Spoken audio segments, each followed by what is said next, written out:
الحمد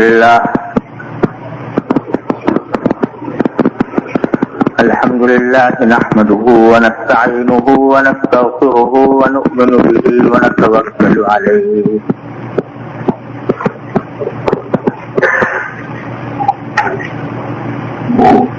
ونعوذ بالله من شرور أنفسنا ومن سيئات أعمالنا من يهده الله فلا مضل له ومن يضلله فلا هادي له وأشهد أن لا إله إلا الله وحده لا شريك له وأشهد أن سيدنا وسندنا ونبينا وحبيبنا ومولانا محمدا عبده ورسوله صلى الله تعالى عليه وعلى آله وأصحابه وبارك وسلم تسليما كثيرا. أما بعد فأعوذ بالله من الشيطان الرجيم. بسم الله الرحمن الرحيم. إنما يخشى الله من عباده العلماء. آمنت بالله صدق الله مولانا العظيم وصدق رسوله النبي الكريم ونحن على ذلك من الشاهدين والشاكرين والحمد لله رب العالمين. My dear brothers and sisters, Assalamu alaikum wa rahmatullahi ta'ala wa barakatuh. It is really a great honor for myself to be here in your midst this evening to have discussion about Hazrat Hakimul Ummah Maulana Ashraf Thanawi Qaddasallahu ta'ala sirrah.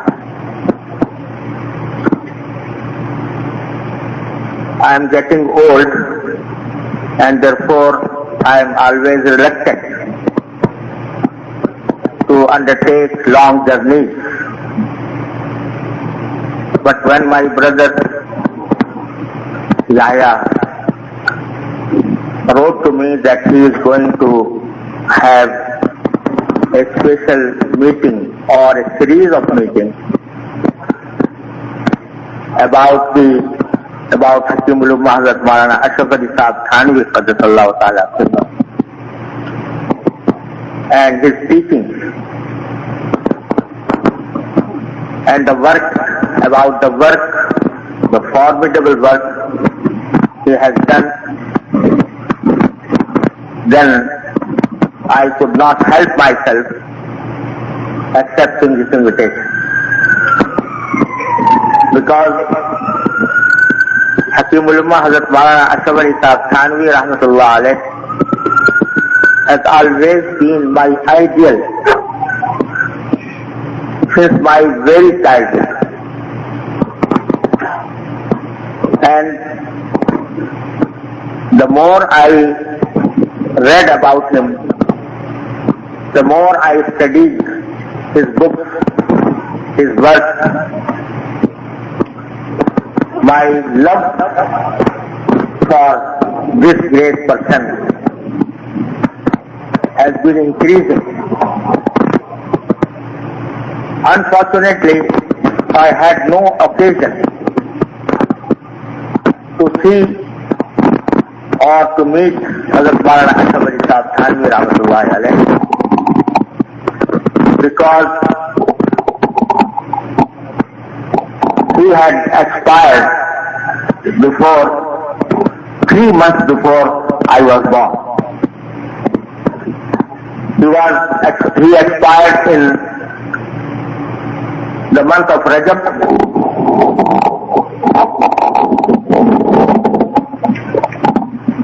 and I was born 3 months later in Shawwal. So I was not fortunate to see him, but I have been hearing about him since very childhood from my late father, Hazrat Maulana Mufti Muhammad Shafi Sahab, Rahmatullahi alayhi. Because my father used to cite the sayings of Hazrat Thanwi Rahmatullahi alayhi every now and then, day and night, on many occasions, and he used to teach us about Hazrat Thanwi Rahmatullahi alayhi. So, this meeting that has been convened not only for the memory of Hazrat Maulana Thanwi, but also to know and to introduce the great work he has done for this Ummah. Unfortunately, out of the subcontinent of India, Pakistan and Bangladesh, very few people know about it. And it is our fault that we were not able to convey his messages, and his teachings outside the subcontinent of India. We were not able to translate his books. We were not able to render his great mawa'id to any other language. And that is why the people outside the subcontinent were deprived of the benefits that could be drawn from these great works. So it is very encouraging that Alhamdulillah this series of meetings is being held to introduce the basic teachings and the basic work of Hazrat Maulana Ashraf Ali Sahab Thanwi Rahmatullahi. In fact, it is not possible in a single meeting to discuss the huge work done by Hazrat Maulana Ashraf Ali Sahab Thanwi Rahmatullahi. But I would concentrate on some of the aspects of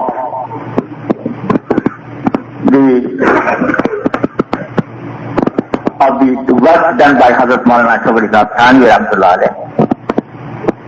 As many of you know, Maulana Ashraf Ali Thanwi Rahmatullahi was educated in Darul Uloom of Deoband.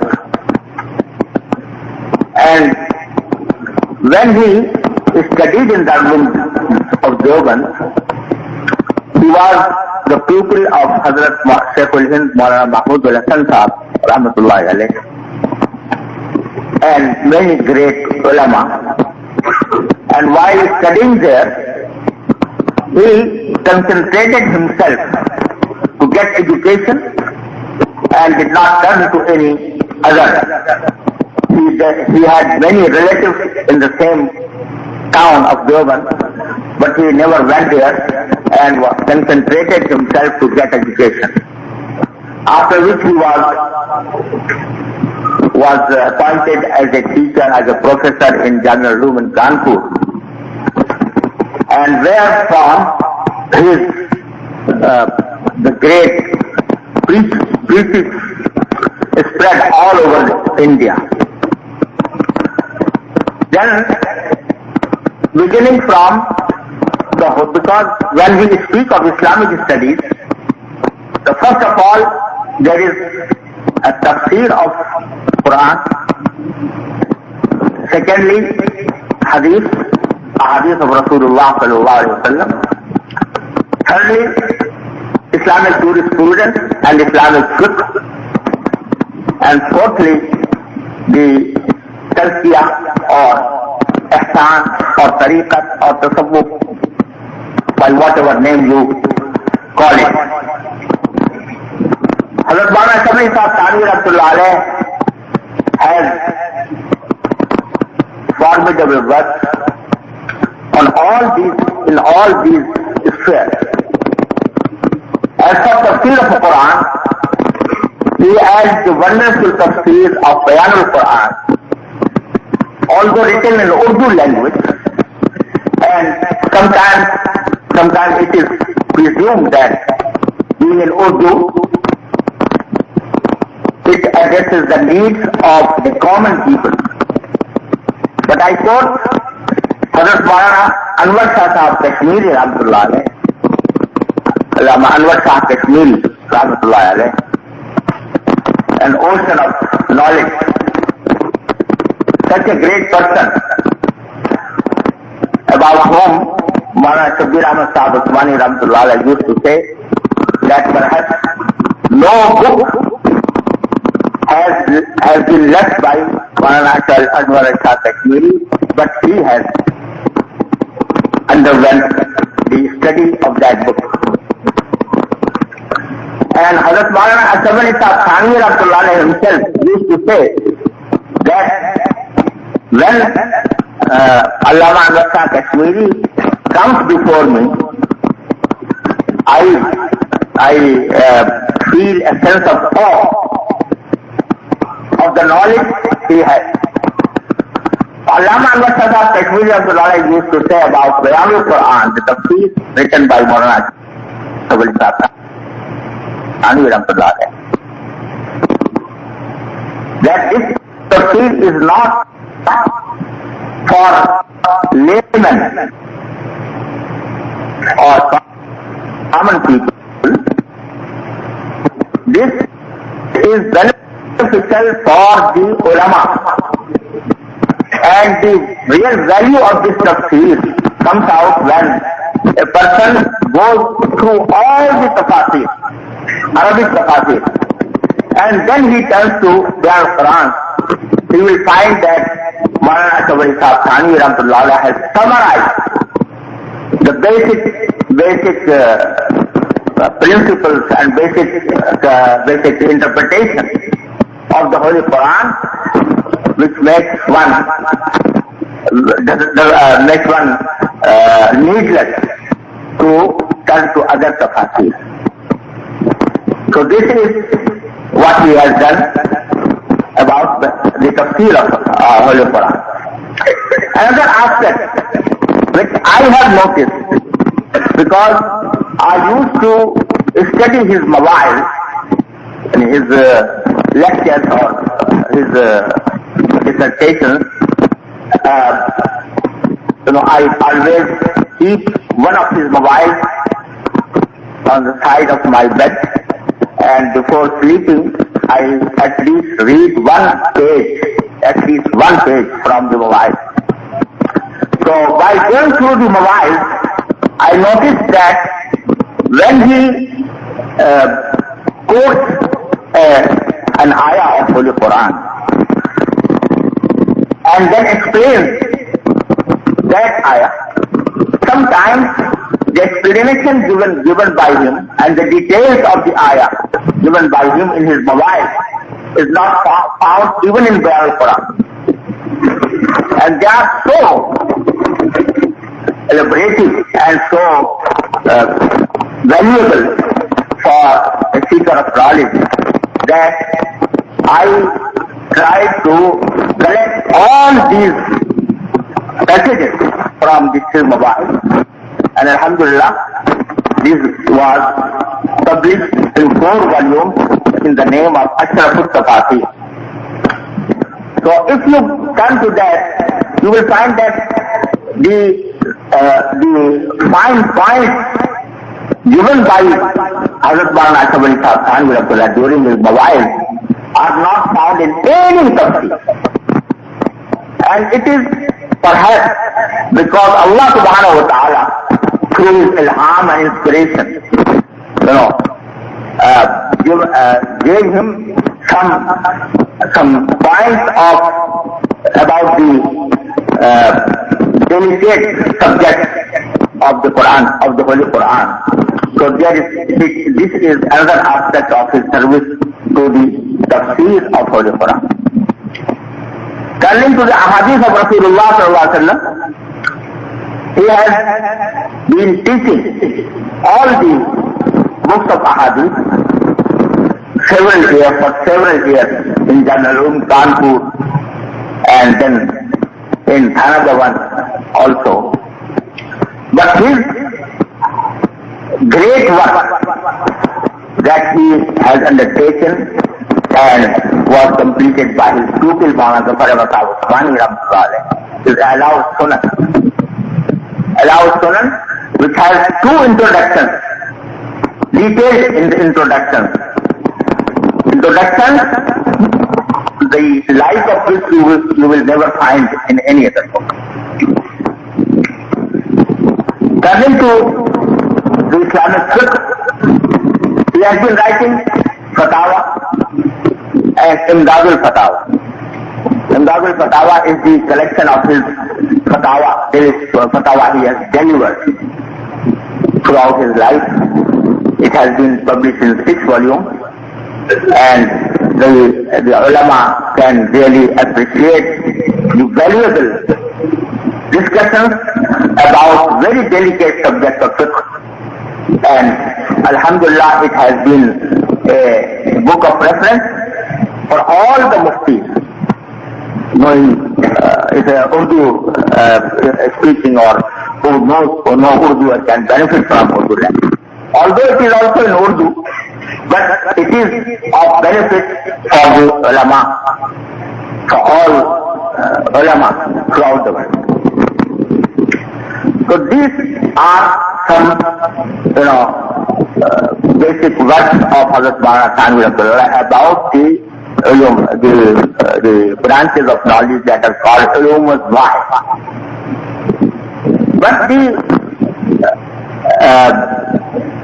the renovative work rendered by Hazrat Maulana Thanwi was about tasawwuf and tazkiyah and ihsan.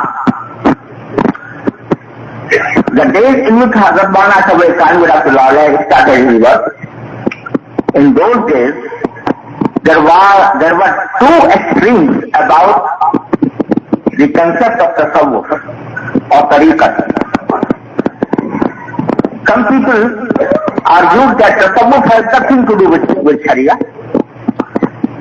He has no source in either in the Holy Quran or in the Sunnah of the Holy Prophet sallallahu alaihi wasallam, and it is just innovation, a bid'ah innovated by some Sufis, and tasawwuf has nothing to do with the Holy Quran or Sunnah of the Holy Prophet sallallahu alaihi wasallam.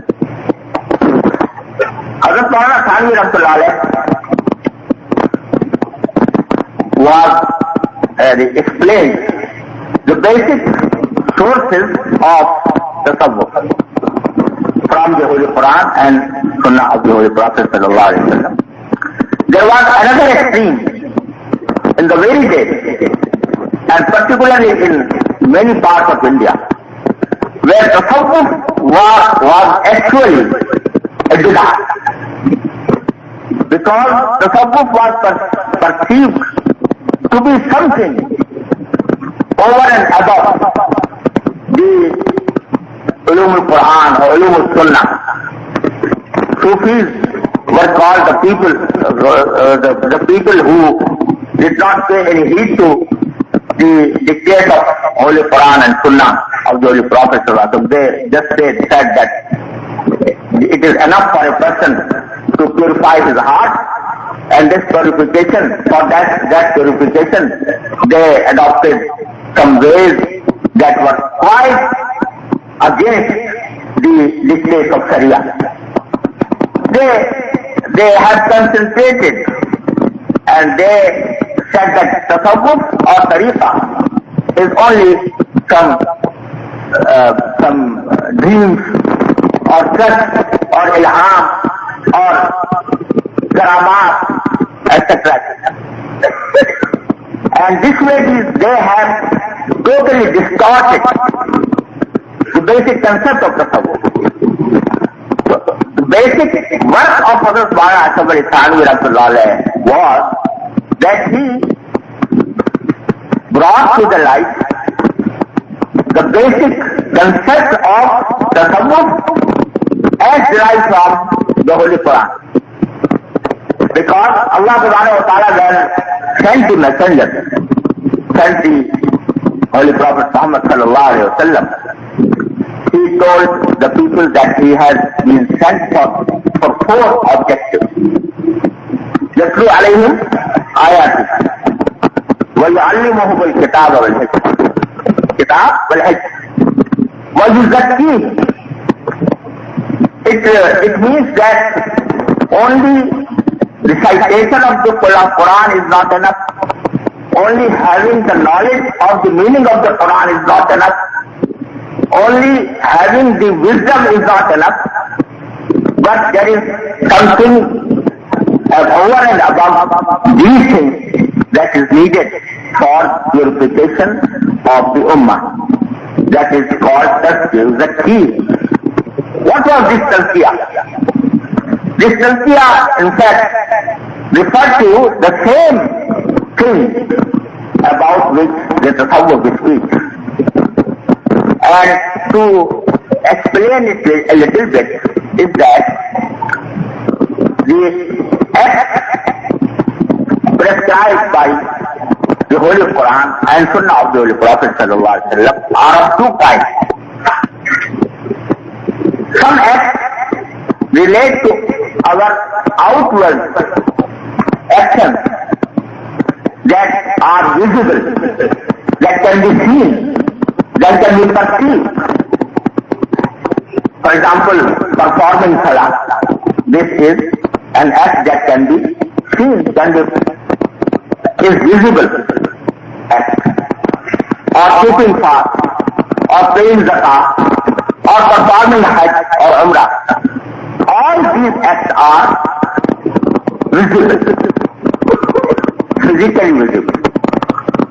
These are called al-amal al-zahira, outward acts. But at the same time, Allah subhanahu wa ta'ala in the Holy Quran has ordered us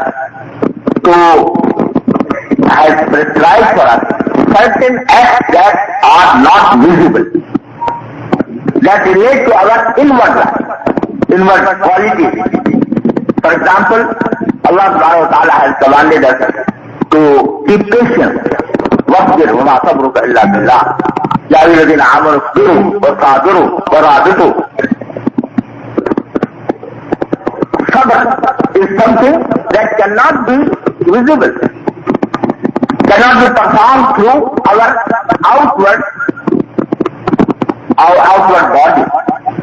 It is something inherent in our heart. So this type of ahkam are called al-amal al-baqiyah. So purifying one's heart through these amal al-baqiyah is called tazkiyah. And this tazkiyah was done by Rasulullah sallallahu alaihi wasallam for the whole Sahaba, and Sahaba did it for their own pupils, tabi'in, and so on.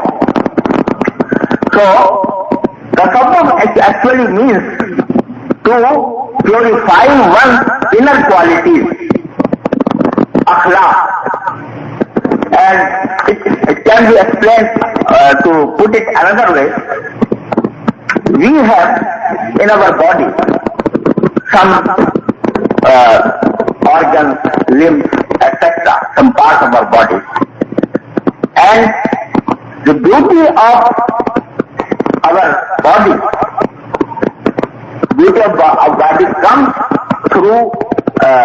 comes through at the dark.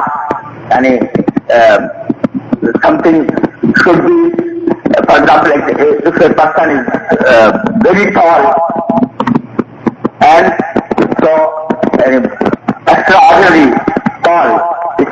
said that he is a beautiful person.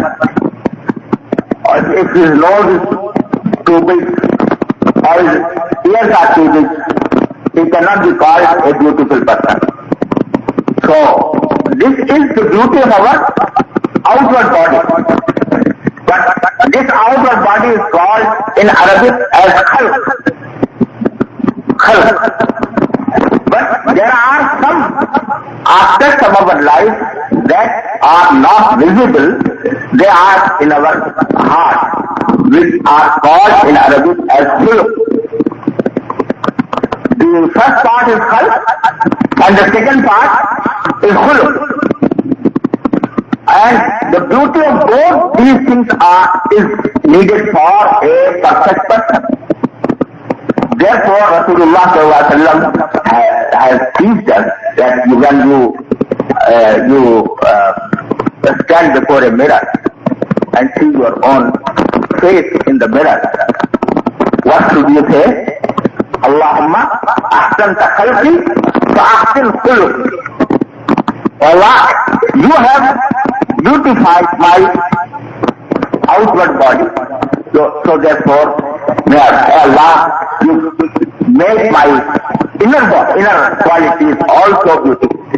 Ahsanta khalqi fa ahsin khuluqi. So ihsan al-khuluq, and ihsan al-khuluq, and beautifying one's inner qualities is the essence of the self. For example, if a person is arrogant, he has arrogance in his heart, his khuluq is not in atadar, his khuluq is not good. If a person has jealousy against other, so his inner quality is not good. His khuluq is not good. So Allah subhanahu wa ta'ala has prohibited for us to have liquor, to eat pork. In the same manner, Allah subhanahu wa ta'ala has prohibited for us to be jealous, to be arrogant, and to show off riyakari. All these qualities are prohibited. So tasawwuf means to purify one's inner qualities in a way in which he is totally obedient to Allah subhanahu wa ta'ala. He has neither arrogance, nor jealousy, nor riyakari. So he should have ikhlas, that is sincerity, when performing any act of worship. And then he must be polite before others. He must have the sense that he should not be a cause of trouble for any other person. All these inner qualities are the subject matter of the knowledge of the tasawwuf and tariqah. Hazrat Maulana Thanwi through his book and through his writing and through his mobile has enlightened both aspects of the tasawwuf. He has refuted those who used to say that tasawwuf is something alien to Sharia, something foreign to Sharia, something against Sharia. And for that purpose, he has written the book Masail al-Suluk min Kalam Malik al-Muluk, in which he has inferred the Masail of Tasawwuf from the Holy Quran. And he has a tasarruf bima'rifati ahadith al-Tasawwuf, in which he has quoted those ahadith that enlighten us about the problems of tasawwuf. And I think this is the book that the translation of which has been launched and has been rendered in English by Yusuf the Rango, Abdullah Ta'ala. So, on the one hand, he proved that the tasawwuf is not something against Sharia or something over and above Sharia. It is a part of Sharia. It is a part of the teachings of the Holy Quran and Sunnah of Rasulullah sallallahu alaihi wasallam. On the other part, he, through his mawa'id and through his books and through his majalis, he explains how to achieve these inner qualities that are required by tasawwuf. And he has removed many misunderstandings or misconceptions about tasawwuf.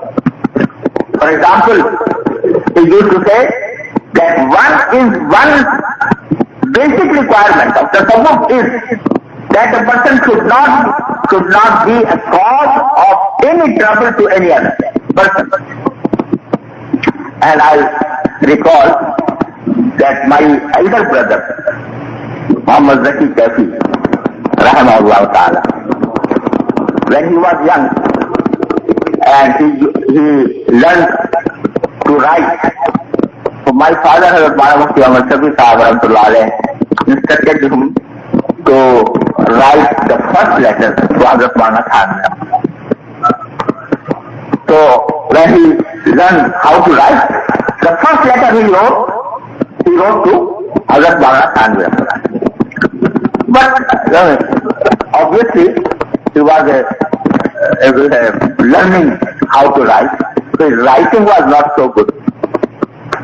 So when the letter reached Hazrat Maulana Thanawi, he replied the letter and encouraged him and said that I was pleased to know that you have now learned how to write. May Allah give you barakah. But at the same time, I advise you to improve your writing style. And after saying this, he said that you improve your writing style with the intention that the reader may not have trouble in reading your letter. With this intention, while you are learning how to write. And then the last sentence was, देखो मैं तुम्हें अभी से सूफी बना रहा हूं. Look, I am making you a Sufi from the very beginning.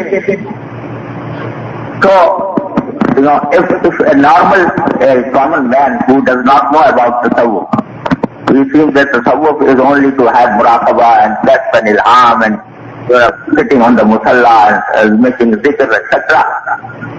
But he does not understand what is the relevance of tasawwuf or Sufi from writing a good, improving his writing. But from that letter he told that it is tasawwuf. That if you write something and improve your writing with the intention that the reader may not have trouble, then this intention makes this an act of worship. This intention makes the whole thing an ibadah, on which, inshallah, Allah subhanahu wa ta'ala will give you a reward. So, his way of training people was that the basic essence of the tasawwuf is to make oneself away from creating any trouble for any person. And this is exactly what the Sufiya Karam has said. Tariqat badu khidmat-e khalq ne, ye tasbih ho sajjad ho khalq ne, tariqat badu khidmat-e khalq ne. Your tariqat yani tasawwuf is not tasbih, is not sajjada, musalla. Or tasawwuf is not wearing a particular type of clothes. Tariqat badul khidmat khalq nahi. Tariqat is to serve the people, to render services to the people, and to make oneself khadim of all other people. This is the essence of tasawwuf. So, he explains tasawwuf in a way that tasawwuf has become a part of our life. Part of our life from the morning to the evening. Every act done by a Muslim with good intention and adopting the proper way of doing it according to the Sunnah of Holy Prophet sallallahu alaihi wasallam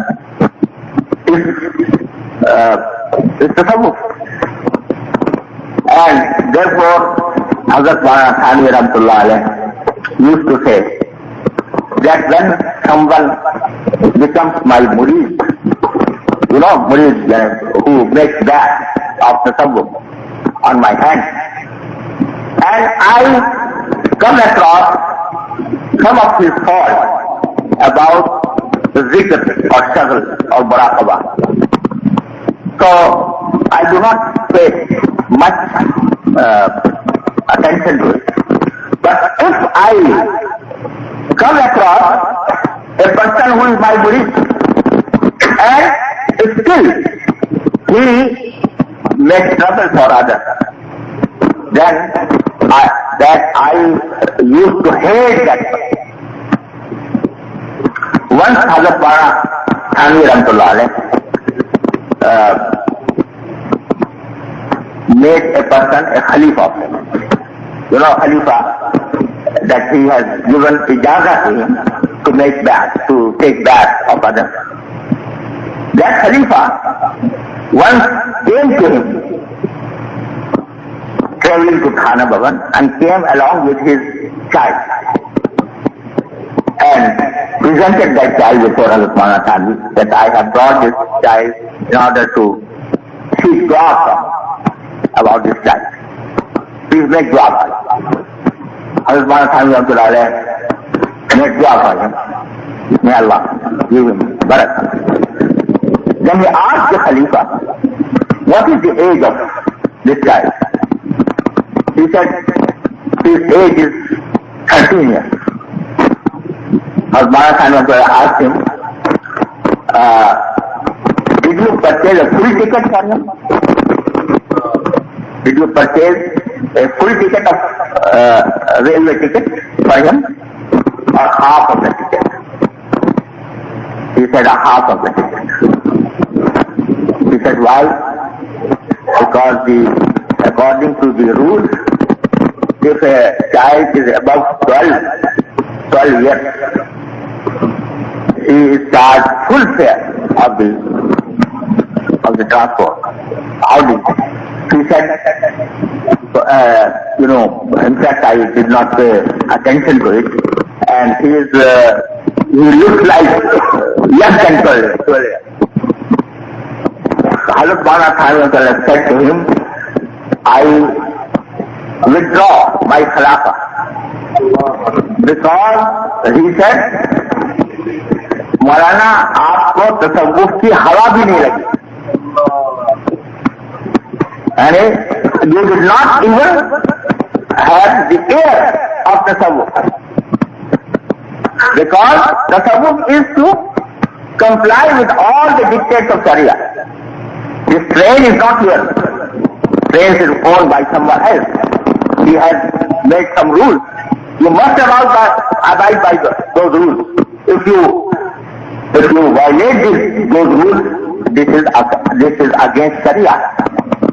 And whatever is against Sharia is against tasawwuf. So in this way, Hazrat Maulana Thanwi used to train people, and because this is in fact purchasing a lesser ticket. This is because of the love of mal, hubbul mal. But for this Hubbul Mal, that person should have purchased a full ticket. Once Maulana Ashraf Thanwi was traveling from Saharanpur to Kanpur, perhaps to Kanpur. So he used, if he had some baggage over and above the authorized rate, he used to go to the relevant office and pay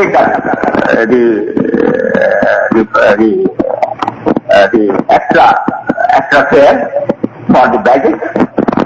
So he was standing in the line along with his baggage. So a fellow, a railway officer, he used to be Hindu police officer, railway officer.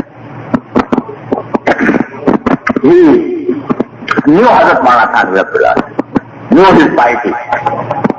So when he saw him standing in the line, he came to him and asked him, Maulana, where are you staying here? Standing here. Maulana said that I have some extra baggage, I want to pay. He said, no, why are you paying this extra amount? I am the officer and I exempt you from that. So Maulana said, how are you exempting me? When I board the train, then there will be another officer who will ask me that this baggage is extra. He said, no, don't worry about it. I'll tell the guard of the train. He will not, object on your extra baggage. He said, but that guard, up to what station, up to what town he will accompany us. He said he will be to a particular station. And what will happen after that? He said, after that he will tell his successor, and he will not object on it. He said, then when I reach Kanpur, then the people will ask me, you have extra baggage. He said, the guard will tell the Kanpur officer and they will relieve you. Then what will happen after that? Nothing to happen. Nothing to happen. After that you will be relieved and will go to your destination. One said, no, I have another journey after that. What is that journey? He said that after this journey I have to go to my Allah subhanahu wa ta'ala. And who will save me from there? So this was the way of thinking of Hazrat Maulana Ashraf Thanwi about the subject. All these things were the subject. Not only just sitting alone and making zikr, etc. Making zikr, no doubt, is a great thing, but it is not the basic objective of the subject. It is something to help one to refrain from sin. It is something rewardable with Allah subhanahu wa ta'ala. But the main thing is to purify one's inner quality, al-khuluqul hasan. And for that purpose, he had a khanqah in Thanawi, where all the people used to come and stay, and he used to oversee each and every harakat of everybody and used to train them about that. Then sometimes I feel that Allah subhanahu wa ta'ala, when Allah subhanahu wa ta'ala chooses a person for the service of his deen, then each and every minute of his life becomes beneficial for the Ummah. Sometimes I feel that it is reported by all the Khulafa of Hazrat Maulana Ashraf Thanwi that he used to have a majlis, a sitting after Zuhr. And during that majlis, he used to receive the letters from his followers or from his murid, and used to reply them. The people are sitting before him, and he is reading the letters and replying to those letters. And while replying to those letters, because the people who wrote him letters used to ask them many questions about Sharia, question about fiqh, masail, questions about tasawwuf, questions about tafsir, questions about hadith, etc. So used to write. So when he said that a question is such that its reply will benefit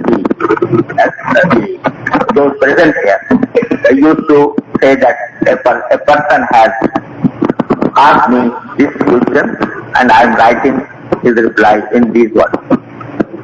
And by the way of replying that question, he used to say many principles of tasawwuf, many principles of sharia, etc. This was his, one of his ma'mulat from in the Khanqah of Thanawi. So sometimes I feel that when he wrote the letters, replied the letters, and explained them before those present, at the same time, four books were being prepared, because the questions relating to fiqh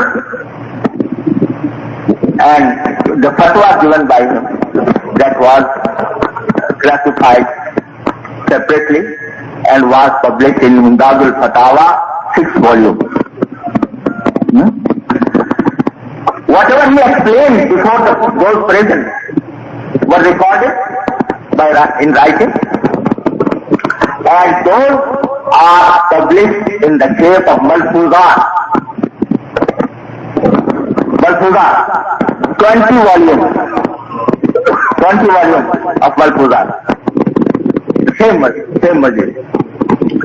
The questions relating to tasawwuf and the different questions asked by those who were training themselves to Hazrat Maulana Thanwi Rahmatullah, he used to reply their questions, and those replies are combined in Tarbiyatul Salih, 3 volumes. And Tarbiyatul Salih is a unique book that has no parallel at all throughout the history. Because previously, when a Shaykh received questions from his murid, he used to reply them either orally or in writing, but nobody recorded them. Hazrat Maulana Thanwi Rahmatullah says was such that all these replies were, committed to writing, and then were classified according to the subject. For example, there is a chapter of Ikhlas, how to achieve Ikhlas, what is the meaning of Ikhlas, how to achieve it, what is against Ikhlas, what is not against Ikhlas. This is a chapter in Tarbiyatul Salih. Another chapter about, for example, sugar. Sugar is an inner quality or an act of ibadah. What is sugar and how to tell sugar to Allah subhanahu wa ta'ala? What is against sugar? All these are in a separate chapter. Jealousy, arrogance, riyakari, all these things have been classified, and the replies given by Hazrat Maulana Thanwi Rahmatullah to his murids about those were collected in a single book that is called Tarbiyatul Salih. And unfortunately, it has not yet been translated into any other language. Otherwise, it is a masterpiece in the tasawwuf, because it tells you each and every aspect faced by a person, by a speaker of tasawwuf. It deals with all relevant things. So this has come out of that majlis of after Zohar. Imdad al-Fatawa, Darj al-Salih, Malfuzat. All these things through that majlis. So Allah subhanahu wa ta'ala has given him tawfiq to explain all these matters. And then his mawaiz used to deliver speeches for reformation of oneself, Islamic mawaiz. And it was through the strength given by Allah subhanahu wa ta'ala that he sometimes delivered a lecture for 7 hours constantly. 7 hours constantly, without any break. From after Fajr up to Zohar. Standing. And sometimes his lectures were of 3 hours, 4 hours, 2 hours, at least 2 hours. And this was a time where there was no tape recorder, no recorder were available. But there were people who wrote those mawaiz simultaneously. And those mawaiz are now published in 20 volumes. Each volume has 10 mawaiz. And it was Hazrat Maulana Thanwi Rahmatullah alayhi style that he never spoke about a particular subject asked by the people. He used to say that I do not prepare my fast. I don't prepare my word or my lecture. When I sit or stand for delivering lecture, I ask my Allah subhanahu wa ta'ala, please give me or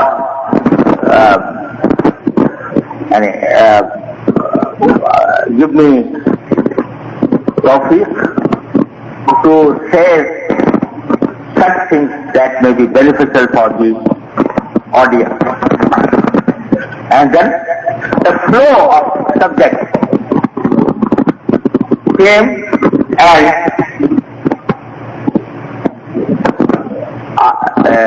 strange aspects that were never heard of were delivered by Hazrat Maulana Thanwi Rahmatullah alayhi.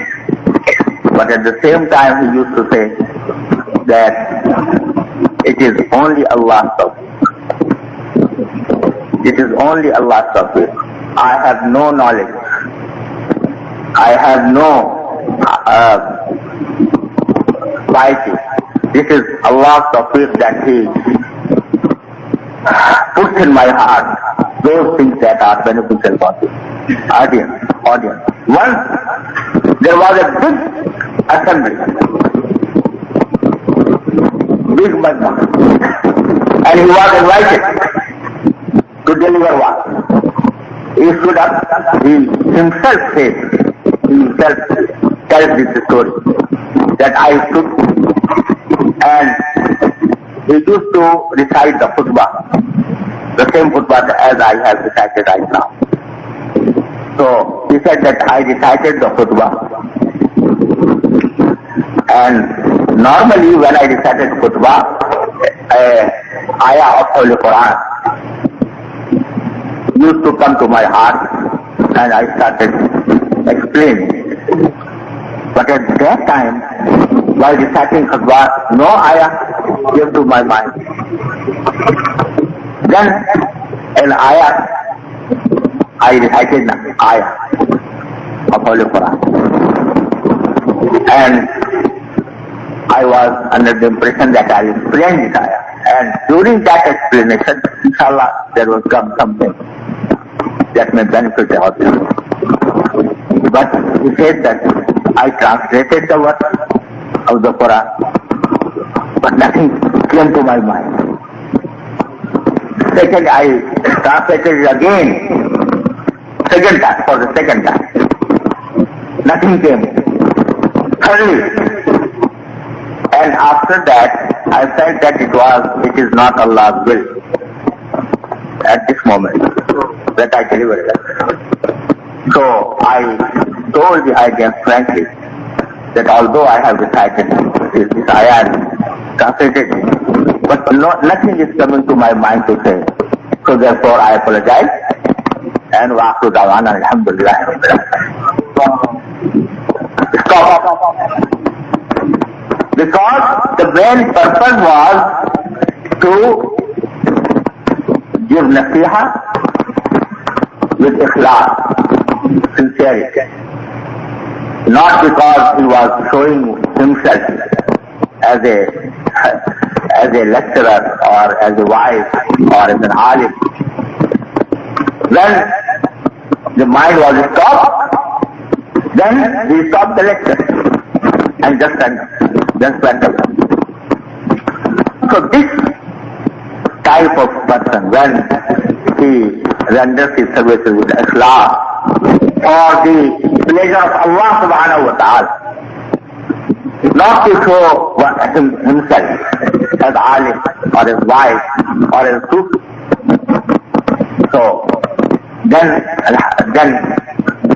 Allah subhanahu wa ta'ala bestows His mercy on him, bestows the ulum to him, and then those ulum benefit to him.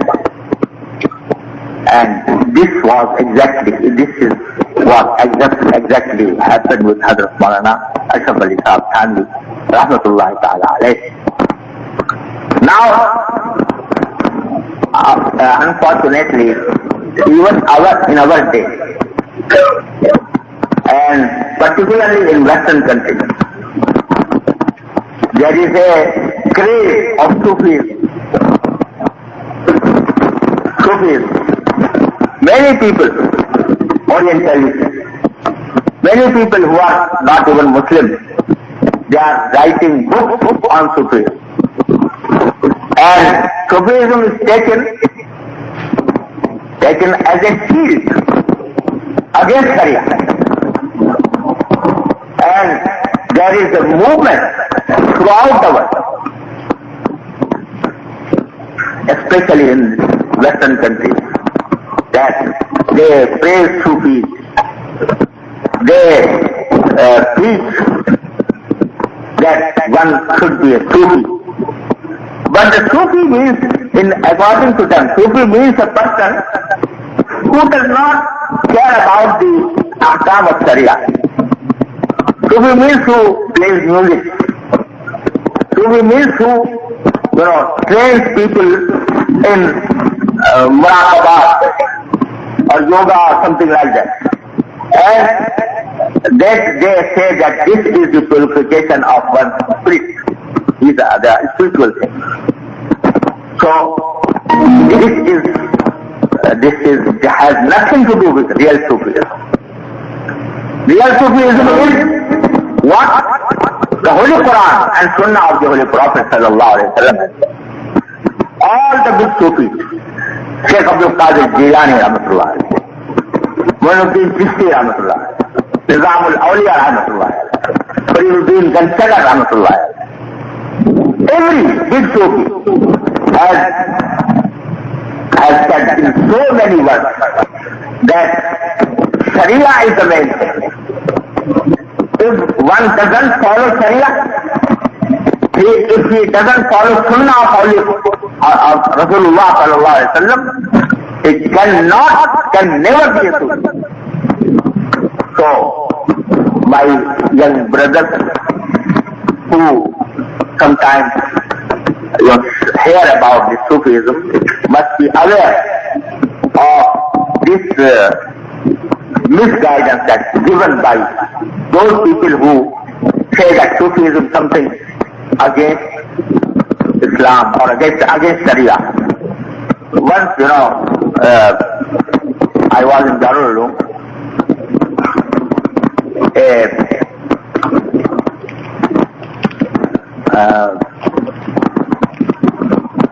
Ambassador of a Western country visited Darul Uloom and used to visit. So he has a visit, he has seen what is being taught in Darul Uloom. Then after that, he said, what Mr. Taqi, in fact, although you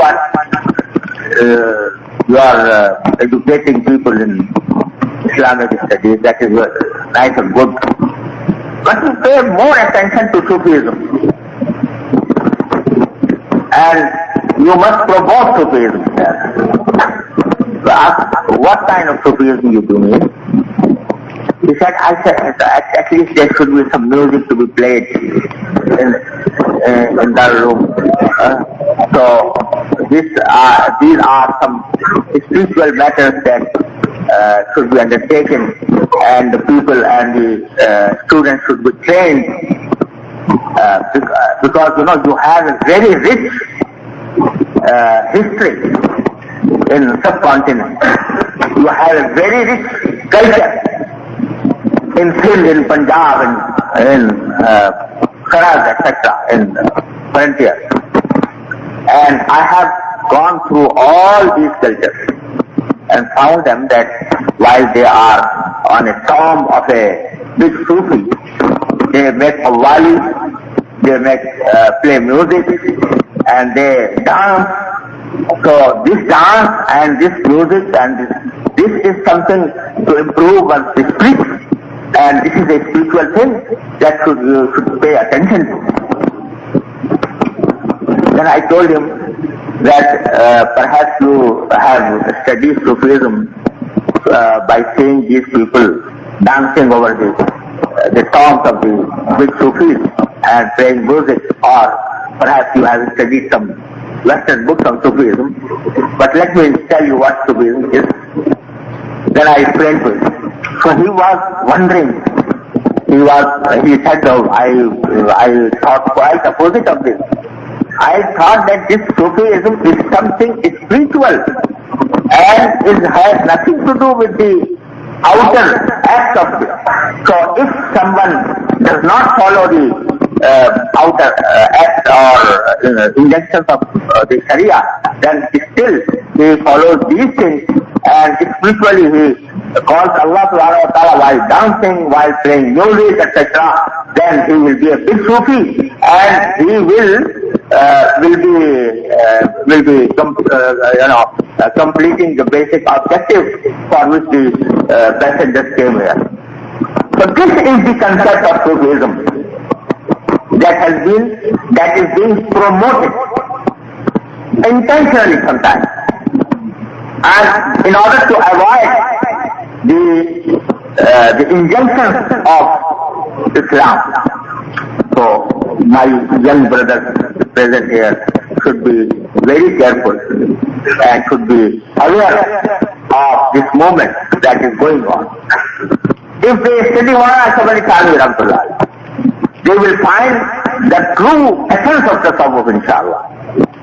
But I would advise them that if they read the books of Maulana Ashraf Thanwi, because Maulana Ashraf Thanwi has an academic style, so therefore they should read it with the help of a Shaykh, so that they may fully understand what is meant by Hazrat Maulana Ashraf Thanwi Rahmatullah.